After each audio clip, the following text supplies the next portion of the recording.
شعيرة حزمني وارقص من علامات الحزن على الحسين رضي الله عنه عند الشيعة في زيارة الأربعين أن يقوم الشيعي بربط حزام وكأنه حزام رقص على بطنه فوق عباءته، ويقوم بالرقص أمام المرة هكذا وهو يتمايل، ويزعمون أن هذه شعيرة حسينية.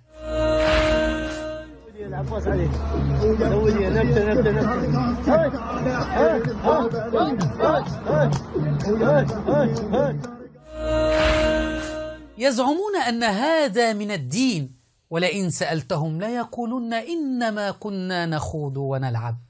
شعائر حسينية أم وساوس شيطانية؟